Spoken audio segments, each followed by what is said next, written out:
안녕하세요. 길 위의 인문학 고도입니다. 우리는 모두 각자의 길 위에서 조금씩 다른 질문을 안고 걸어갑니다. 길은 단지 어디로 가기 위한 통로가 아니라 우리가 누구인지를 묻는 방식인지도 모릅니다.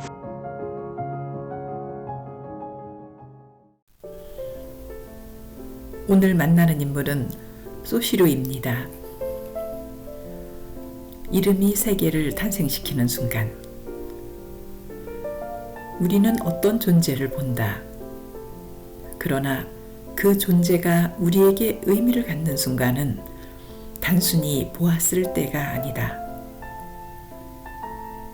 김춘수의 시 꽃에는 이런 구절이 있다. 내가 그의 이름을 불러주었을 때 그는 나에게로 와서 꽃이 되었다. 이 짧은 문장은 이름이 단순한 표지가 아니라 존재를 세계 속으로 불러내는 사건임을 보여준다. 이름이 불리기 전까지 그는 하나의 존재였지만 이름이 불리는 순간 관계 속으로 들어오고 의미를 갖게 된다. 우리는 이 시를 사랑의 고백처럼 읽기도 하고 관계의 탄생처럼 느끼기도 한다.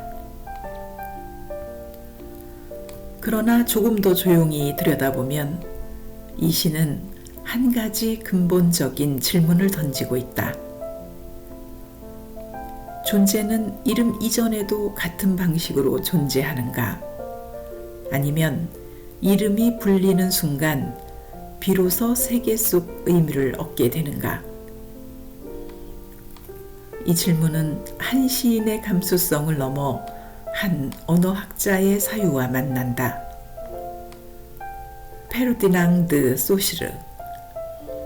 그는 언어가 세계를 단순히 설명하는 것이 아니라 세계가 의미를 갖는 조건일지도 모른다고 생각한 사람이었다. 우리는 사물을 먼저 보고 이름을 붙인다고 믿지만 어쩌면 이름이 불리는 순간 그 사물은 비로소 우리의 세계 안으로 들어오는지도 모른다. 이름 없는 존재는 보이지 않는 것이 아니라 아직 관계 속에 들어오지 않은 존재일 뿐이다. 김춘수의 시가 이름을 부르는 행위를 존재의 탄생으로 표현했다면 소시르는 언어를 세계가 의미를 얻는 구조로 바라보았다. 그리고 이 만남의 지점에서 하나의 조용한 질문이 시작된다. 우리는 세계를 보고 있는가 아니면 이름이 허락한 세계 속에서 살아가고 있는가? 이 글은 그 질문을 따라가는 여정이다. 1부. 언어 이전의 세계는 존재하는가? 우리는 너무 쉽게 믿는다. 세계가 먼저 존재하고 그 세계에 이름이 붙는다고. 산은 산이었고 바다는 바다였으며 꽃은 이미 꽃이었고 우리는 그저 그것들을 부르기 시작했을 뿐이라고. 이 믿음은 너무 자연스러워서 의심조차 떠오르지 않는다.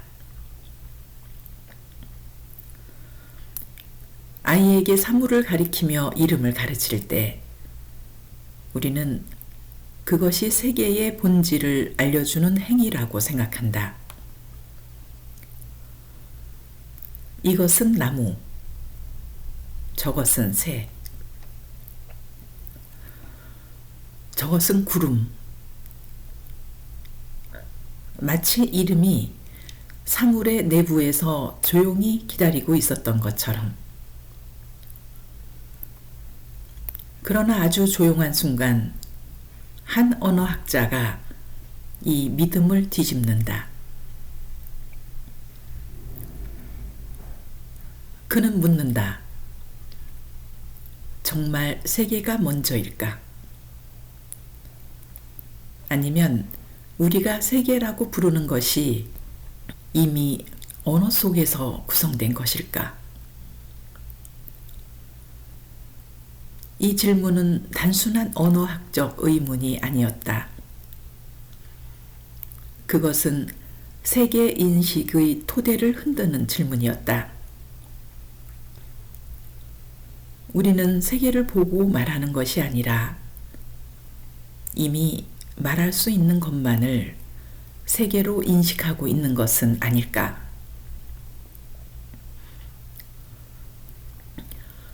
언어가 없다면 세계는 여전히 동일한 모습으로 존재할까? 아니면 경계 없는 연속체, 분절되지 않는 흐름, 아직 이름을 갖지 못한 감각의 바다로 남아있을까? 우리는 사물을 구분한다고 믿지만 어쩌면 우리는 단지 언어가 허락한 구분 속에서만 세계를 보고 있는지도 모른다. 빨강은 빨강이어서 빨강이 아니라 파랑이 아니고 노랑이 아니며 초록이 아니기 때문에 비로소 빨강이 된다. 사물의 본질이 아니라 차이가 세계를 만들어낸다. 이 낯선 사유 앞에서 세계는 더 이상 단단한 실체로 보이지 않는다. 그것은 관계의 그물망 속에서 잠시 떠오른 구분처럼 보이기 시작한다. 그리고 바로 이 지점에서 한 인물이 등장한다. 페르디낭드 소시르. 그는 언어를 연구했지만 사실은 세계를 해체한 사람이었다. 그 이전까지 언어는 이미 존재하는 세계를 설명하는 도구로 여겨졌다. 그러나 소시르는 언어가 세계를 설명하는 것이 아니라 세계가 언어를 통해 구성된다고 말한다. 이 말은 조용하지만 돌이킬 수 없는 균열을 만든다. 세계는 더 이상 이름 붙여진 대상들의 집합이 아니다. 그것은 기호들이 서로를 밀어내고 구별하는 차이의 구조 속에서만 잠시 모습을 얻는 현상에 가깝다. 우리는 사물을 보는 것이 아니라 구조를 통과해 사물을 본다. 그리고 그 구조의 이름이 언어이다. 이 순간부터 세계는 투명하지 않다. 말은 더 이상 세계를 반영하지 않는다. 말은 세계를 만들어낸다. 그리고 우리는 자신도 모르는 사이 언어가 만든 세계 속에서 살아가고 있다. 2부. 말을 남기지 않은 언어학자. 어떤 사상가는 책을 통해 기억된다. 또 어떤 사상가는 제자를 통해 기억된다. 그리고 드물게 말조차 남기지 않은 채 사유의 방향만 남기는 사람이 있다. 페르디낭드 소시르는 바로 그런 인물이었다. 그는 스위스 제네바의 오래된 명문가에서 태어났다. 과학자, 탐험가, 학자들이 이어진 가문 속에서 지식은 선택이 아니라 공기처럼 자연스러운 것이었다. 어린 소시르는 이미 언어를 놀이처럼 다루고 있었다. 10대 시절 그는 고대어의 구조를 분석하며 언어의 기원을 추적하는 글을 썼고, 그 글은 학자들에게 놀라움과 당혹감을 동시에 안겨주었다. 이른 천재성은 찬사가 아니라 고독의 시작이 되기도 한다. 언어는 그에게 의사소통의 수단이 아니라 해석해야 할 수수께끼였다. 대부분의 사람들은 말을 사용하지만 소시르는 말이 어떻게 가능한지에 집착했다. 왜 우리는 같은 세계를 보면서 서로 다른 언어를 사용할까?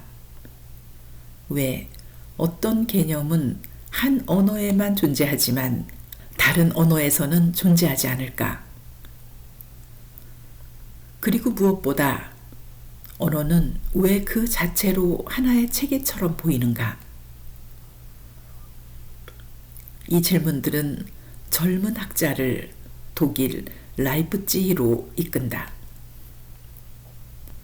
당시 라이프치히는 역사 비교 언어학의 중심지였다. 언어의 변천과 계보를 추적하는 학문이 가장 과학적인 연구로 여겨지던 시대였다. 소시르는 그곳에서 이미 완성된 학문 속으로 들어간 것이 아니라 그 학문의 한계를 감지하기 시작한다. 언어의 역사와 변화는 설명할 수 있었지만 언어가 하나의 체계로 작동하는 방식은 아무도 설명하지 못하고 있었다.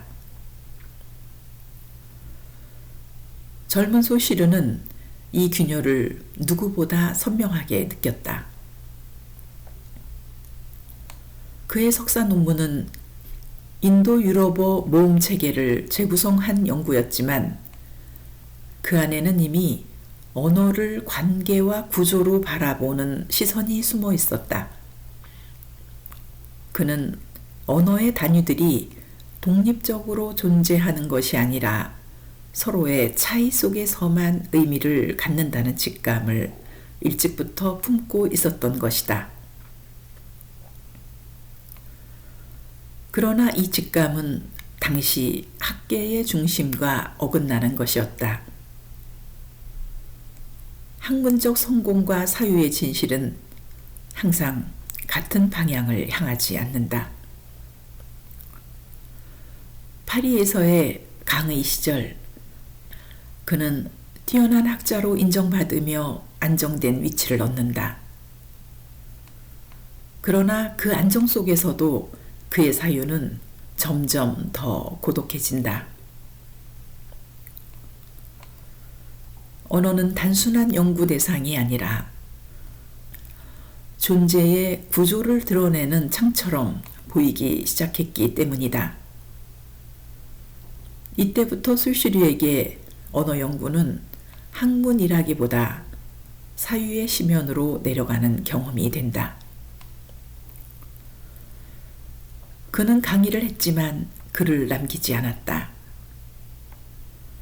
정확히 말하면 남기지 못한 것이 아니라 남기기를 거부했다. 강의가 끝난 뒤 노트를 찢어버리거나 태워버렸다는 일화는 단순한 궤벽이 아니다. 그것은 사유가 완결된 형태로 고정되는 것에 대한 깊은 불신을 보여준다. 언어가 끊임없이 관계 속에서 변화한다면 그 언어를 설명하는 이론 역시 완결된 책으로 존재할 수 없다고 그는 느꼈을지도 모른다. 완성된 책은 안정감을 주지만 사유의 움직임을 멈추게 한다. 소시르는 자신의 생각이 하나의 교리로 굳어지는 것을 본능적으로 두려워했던 사람처럼 보인다. 결국 우리가 알고 있는 일반 언어학 강의는 그가 쓴 책이 아니라 그를 들었던 사람들의 기억이 남긴 흔적이다. 이 사실은 묘한 아이러니를 만들어낸다. 언어의 체계를 밝힌 사람이 자신의 언어를 남기지 않았다는 것. 그러나 어쩌면 그것은 필연이었을지도 모른다. 소시르의 사유는 완성된 문장보다 열린 관계 속에서 더 잘 살아 움직이는 것이었기 때문이다. 말년에 그는 병과 싸우며 점점 강단에서 멀어졌고 조용히 생을 마감한다. 그의 죽음은 거대한 사상의 종말처럼 보이지 않았다. 오히려 아직 충분히 말해지지 않는 질문이 공기 속에 남아있는 느낌에 가까웠다. 그러나 역설적으로 그의 침묵은 더 큰 목소리가 된다. 그가 남기지 않은 책은 20세기 인문학 전체가 이어 쓰게 된다. 구조주의, 기호학, 정신분석, 철학, 인류학. 수많은 사유가 그의 강의에서 흘러나온 질문 위에 세워진다. 어떤 사상가는 자신의 말을 남긴다. 어떤 사상가는 사유의 방향을 남긴다. 소시르는 후자였다. 그는 언어를 설명하려 했지만 결국 우리에게 남긴 것은 세계가 어떻게 의미를 갖게 되는지에 대한 근본적인 불안이었다. 그리고 그 불안 속에서 하나의 혁명이 시작된다. 3부 기호의 발견. 세계는 사물이 아니라 관계다. 제네바의 강의실은 특별히 화려하지 않았다. 학생 수도 많지 않았고 강의는 유행하는 학문도 아니었다. 그럼에도 불구하고 그 공간에는 묘한 긴장이 있었다. 소시르의 강의는 지식을 전달하는 시간이 아니라 이미 알고 있다고 믿어온 것들이 조용히 무너지는 경험에 가까웠기 때문이다. 학생들은 언어학을 배우러 왔다. 단어의 역사, 음운의 변화, 문법의 계보. 그러나 소시르는 그들이 기대한 이야기로 들어가지 않았다. 그는 아주 단순한 질문을 던졌다. 언어란 무엇인가? 너무 단순해서 오히려 아무도 제대로 답하지 못하는 질문. 누군가는 의미 전달의 수단이라고 말했을 것이고 누군가는 소리의 체계라고 말했을 것이며 또 누군가는 사회적 약속이라고 생각했을 것이다. 소시르는 잠시 침묵했을 것이다. 그리고 조용히 말한다. 언어는 기호의 체계다. 이 문장은 설명처럼 들리지만 사실은 세계관의 전환을 예고하는 선언이었다. 그는 칠판에 두 개의 원을 그렸을지도 모른다. 하나는 소리, 하나는 개념. 그리고 말한다. 언어는 이 둘이 결합한 것이다. 우리가 듣는 소리, 우리가 보는 문자, 우리가 떠올리는 의미. 이 모든 것은 하나의 기호 안에서 함께 존재한다. 여기까지는 학생들도 고개를 끄덕였을 것이다. 그러나 소시르는 바로 그 다음 문장에서 강의실의 공기를 바꿔버린다. 기표와 기의의 관계에는 필연이 없다. 이 말은 언어가 세계를 반영한다는 믿음을 정면으로 무너뜨린다. 왜 나무는 나무인가? 왜 나비는 나비인가? 왜 사랑은 사랑인가? 그것은 사물이 그렇게 생겨서가 아니라 우리가 그렇게 부르기로 했기 때문이다. 이 순간 언어는 더 이상 세계의 거울이 아니다. 언어는 세계와 느슨하게 연결된 자의적인 체계가 된다. 그러나 소시르는 여기서 멈추지 않는다. 진짜 혁명은 그 다음에 등장한다. 기표와 기의의 관계는 자의적이지만 기호들은 서로의 차이 속에서만 의미를 갖는다. 이 말은 사물의 의미가 사물 내부에 있는 것이 아니라 다른 것들과의 관계 속에서 생긴다는 뜻이다. 빨강은 빨강 자체로 존재하지 않는다. 파랑이 아니며 노랑이 아니며 초록이 아니기 때문에 빨강이 된다. 나비와 나방은 생물학적 차이 때문에 구분되는 것이 아니라 언어가 그렇게 구분하기 때문에 다르게 인식된다. 어떤 언어에서는 이 둘이 같은 단어로 부르기도 한다. 그렇다면 차이는 세계에 있는 것일까? 아니면 언어 속에 있는 것일까? 강의실에는 묘한 침묵이 흘렀을 것이다. 그 침묵은 이해의 어려움 때문이 아니라 사유의 균열이 시작되었기 때문이다. 소시르는 언어를 설명하고 있었지만 사실은 세계 인식의 조건을 드러내고 있었다. 우리는 사물을 먼저 보고 이름을 붙이는 것이 아니라 이미 언어가 만든 구분 속에서 사물을 본다. 세계는 연속된 흐름일지도 모른다. 그러나 언어는 그 흐름의 경계를 그어 사물과 개념을 만들어낸다. 강의가 계속될수록 학생들은 점점 이상한 감각을 겪을 것이다. 익숙했던 세계가 덜 단단해 보이기 시작했기 때문이다.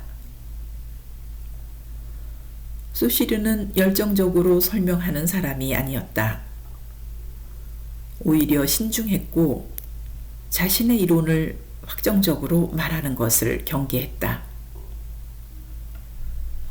그의 말은 명확한 결론이 아니라 생각을 밀어내는 질문처럼 들렸을 것이다. 아마 그는 자신이 발견한 것이 언어 이론이 아니라 존재를 바라보는 새로운 방식이라는 것을 직감하고 있었을지도 모른다. 그렇기에 그는 그 사유를 완성된 책으로 고정시키지 못했을 것이다. 기호는 실체가 아니라 관계 속에서만 존재한다. 이 한 문장은 언어학을 넘어 철학, 정신분석, 인류학, 문학 이론의 방향을 바꿔놓는다. 실체 대신 관계, 본질 대신 차이, 대상 대신 구조. 그리고 이 순간부터 세계는 더 이상 단단한 사물들의 집합이 아니다. 그것은 기호들이 서로를 밀어내며 만들어내는 보이지 않는 구조 속에서만 의미를 갖게 된다. 소시르는 이 사실을 발견했지만 그 발견이 얼마나 멀리 퍼질지 아마 완전히 알지는 못했을 것이다. 강의가 끝난 뒤 학생들은 조용히 노트를 정리했을 것이고 그 노트는 훗날 20세기 사상의 지형을 바꾸는 씨앗이 된다. 어떤 혁명은 큰 소리로 시작되지 않는다.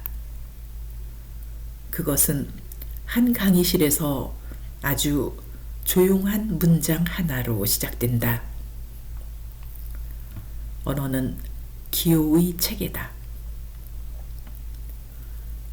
그리고 그 문장은 세계가 더 이상 이전과 같은 방식으로 보일 수 없게 만든다. 4부 기호의 자의성. 우연히 필연처럼 작동하는 세계. 우리는 말의 의미를 의심하지 않는다. 나무라는 말을 들으면 망설임 없이 나무를 떠올리고 바다라는 말을 들으면 거대한 물의 풍경이 떠오른다. 이 즉각성은 언어가 세계와 자연스럽게 연결되어 있다는 안정감을 만들어낸다. 그러나 소시르는 바로 이 안정감이 환상일 수 있다고 말한다. 그는 묻는다. 왜 나무는 나무인가? 이 질문은 단순해 보이지만 답하려는 순간 이상한 침묵을 만들어낸다. 우리는 그게 나무니까 나무지 라고 말할 수밖에 없다. 그러나 그 말은 설명이 아니라 반복이다. 소시르는 이 지점에서 조용히 결론을 내린다.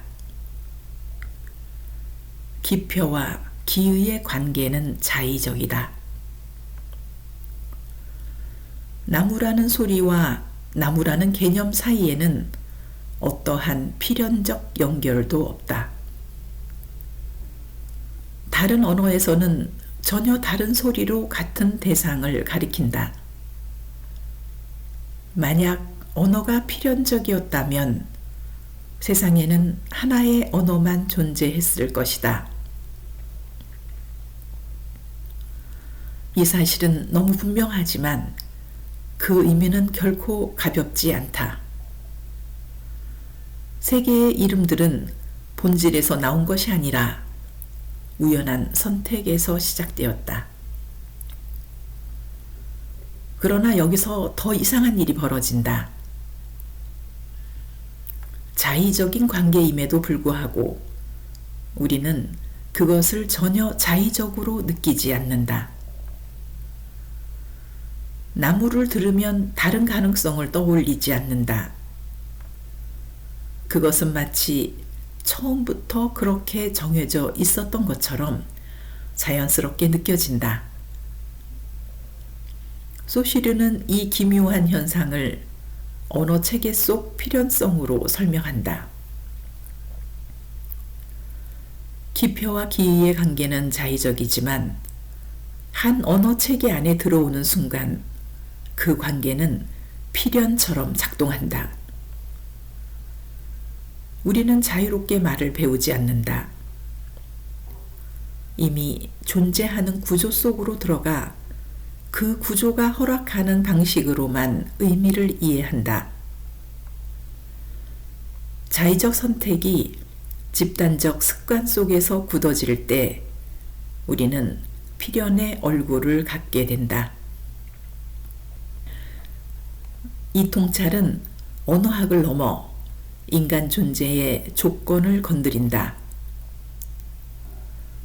우리는 자유롭게 사고한다고 믿지만 어쩌면 이미 주어진 구분 속에서만 사유하고 있는지도 모른다. 언어는 단어를 제공하는 것이 아니라 세계의 경계를 제공한다. 어떤 언어에서는 눈의 상태를 세밀하게 구분하는 수많은 단어가 존재하고 어떤 언어에서는 그 모든 상태가 하나의 단어로 묶인다. 같은 세계를 살면서도 다른 세계를 경험하는 이유는 바로 이 차이 때문이다. 우리는 세계를 있는 그대로 경험하는 것이 아니라 언어가 허락한 방식으로만 세계를 분절해 경험한다.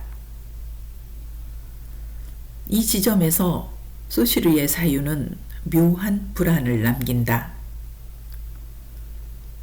만약 언어가 세계를 구성한다면 우리가 세계라고 믿어온 것은 구조가 만들어낸 효과에 불과한 것일지도 모른다. 그러나 이 불안은 동시에 새로운 자유의 가능성을 열어준다. 세계의 경계가 필연적이지 않다면 다른 방식의 구분도 가능하기 때문이다. 자의성은 혼란의 원인이 아니라 창조의 조건이 된다. 언어는 이미 존재하는 세계를 설명하는 체계가 아니라 새로운 세계를 만들어낼 수 있는 잠재력의 장이 된다. 소시르는 이를 강렬하게 선언하지 않았다. 그는 단지 관계를 보여주었을 뿐이다. 그러나 그 관계를 이해하는 순간 우리는 이전과 같은 방식으로 말을 들을 수 없게 된다. 단어는 더 이상 사물의 이름이 아니다. 그것은 우연한 선택이 굳어져 세계의 질서를 만들어낸 흔적이다. 그리고 우리는 그 흔적 속에서 필연처럼 살아간다. 5부 랑그와 파롤. 나는 내 말을 하고 있는가? 우리는 말을 할 때 자신의 생각을 표현하고 있다고 믿는다. 말은 내면에서 시작되어 입 밖으로 흘러나오는 것처럼 느껴진다. 감정이 먼저 있고 생각이 먼저 있으며 말은 그 뒤를 따르는 것처럼 보인다. 그래서 우리는 말하기를 개인적인 행위로 이해한다. 그러나 소시르는 이 자연스러운 믿음에 아주 미묘한 균열을 만든다. 그는 언어를 두 개의 층위로 나눈다. 랑그와 파롤. 랑그는 개인이 만들지 않은 언어다.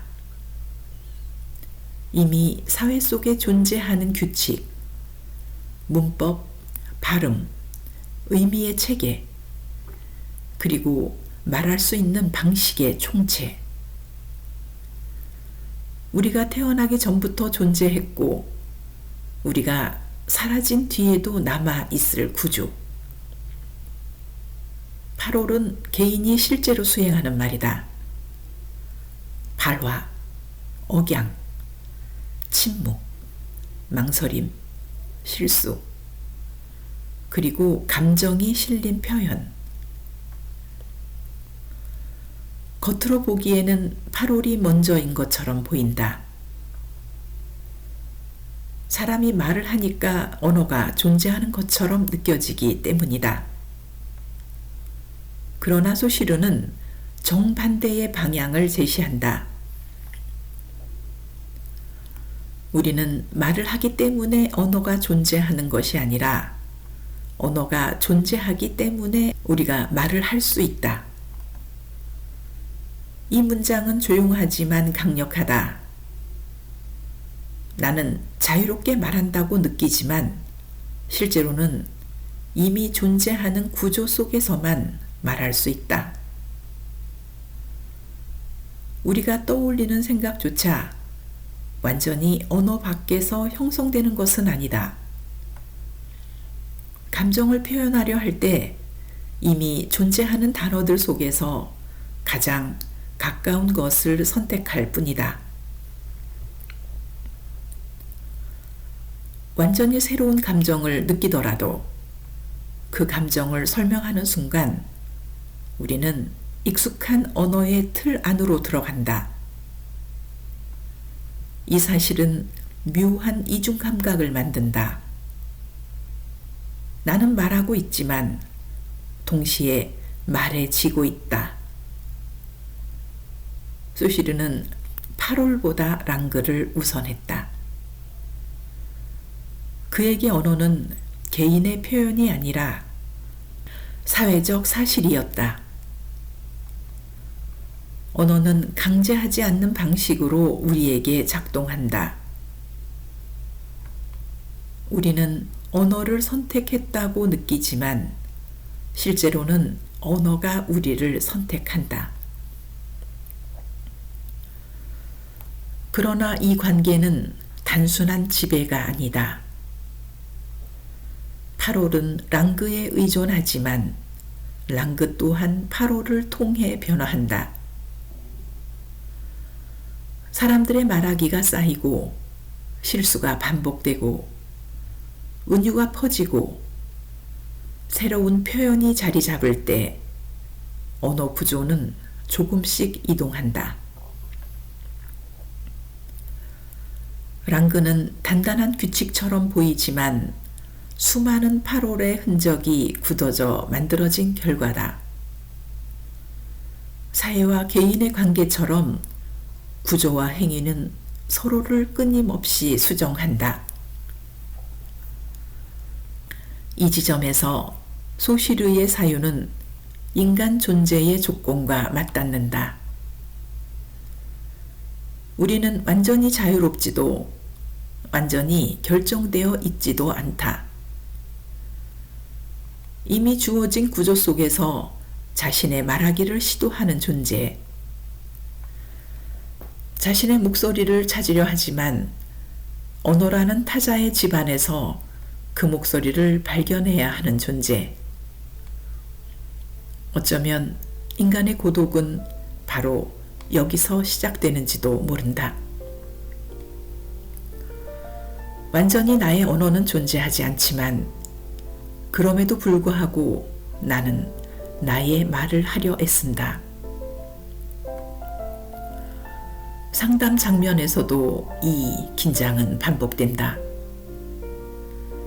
사람들은 자신의 감정을 설명하려 하지만 정확한 단어를 찾지 못해 멈추고 같은 단어를 사용하면서도 서로 다른 의미를 경험한다. 말은 소통의 도구이지만 동시에 오해의 구조이기도 하다. 소시르는 이를 비극적으로 말하지 않는다. 오히려 그것이 언어의 본질이라고 본다. 완전한 일치는 불가능하지만 그 불완전함 덕분에 새로운 의미와 관계가 만들어진다. 랑그는 안정이고 파롤은 사건이다. 랑그는 구조이고 파롤은 삶이다. 그리고 우리는 이 둘 사이의 긴장 속에서 자신의 목소리를 만들어 간다. 나는 내 말을 하는가? 이 질문에는 단순한 답이 없다. 그러나 분명한 것은 우리가 언어 속에서 말하면서도 그 언어를 조금씩 바꾸고 있다는 사실이다. 우리는 구조의 산물이지만 동시에 구조의 미래이기도 하다. 그리고 바로 이 지점에서 언어는 단순한 체계를 넘어 살아있는 사건이 된다.